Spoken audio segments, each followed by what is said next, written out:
Okay, this is the tragedy that's been unfolding here for many years. We have a lot of refugees coming across.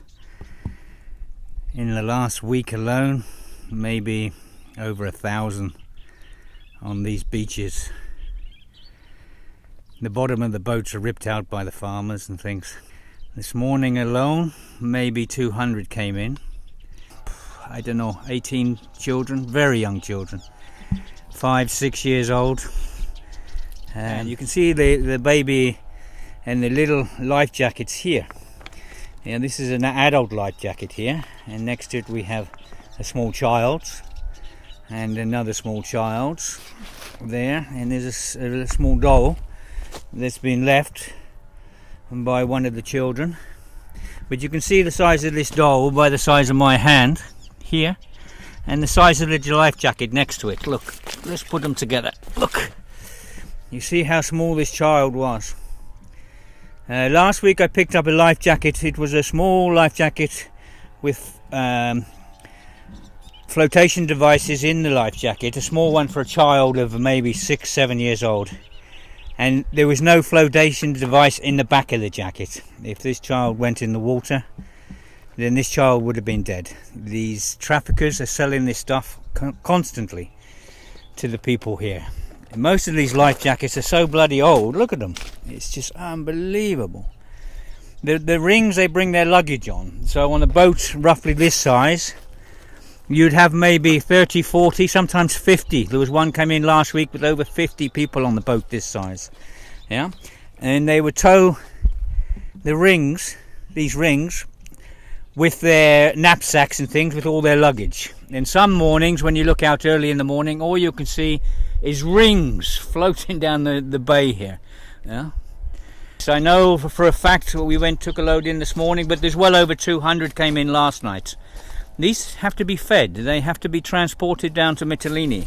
They have to be looked after. You know, and as I said in the last week, over 1,000 on these beaches alone. There's beaches right the way around this island. The immigrants are coming in. They're Sudanese, they're Yemeni. The ones coming this morning were Palestinians. I spoke to a lot of them. Syrians coming out of a war zone with their children. You know, it's just a bloody tragedy. The Afghans are the worst. I mean, they walk from Afghanistan across the mountains. And I was talking to a group last year that come across the mountains, and I've spoke to many since then. And these people say to me when they come across the mountains, you know, the amount of skeletons and human bodies they have to walk past that didn't make it. You know, and then from Afghanistan they have to walk right the way over here through Turkey. This is Turkey on the coast here.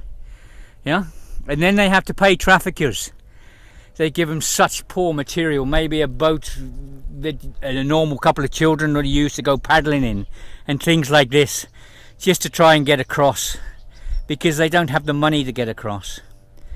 Yeah, but once they're here, they don't have money to feed themselves either, so the people of Greece have to feed them. And you know, lucky sorry, lucky there's some really nice people that help feed the children and their families.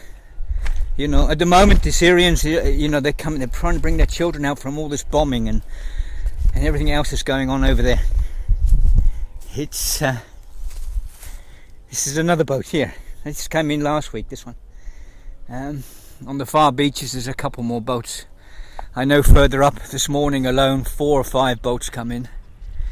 You know, it's just a bloody human tragedy, it really is. And the bloody politicians and the bankers of fucking Europe and the rest of the world to get their fucking heads together and sort this one out. I know in a few months last year over 130 people died out here. And you know, these politicians and these bankers, you know, they couldn't even put a memorial up from the Greeks had to do it. The Greek people done it. Put a memorial up so their relatives, if they ever get here, can come and grieve for their children. Anyway, something needs to be done. I'm going to put this on the internet for people to see,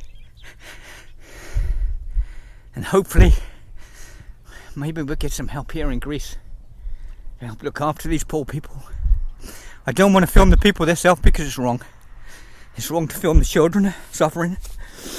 It's wrong to see them carrying their bags and stuff and bits of food they can.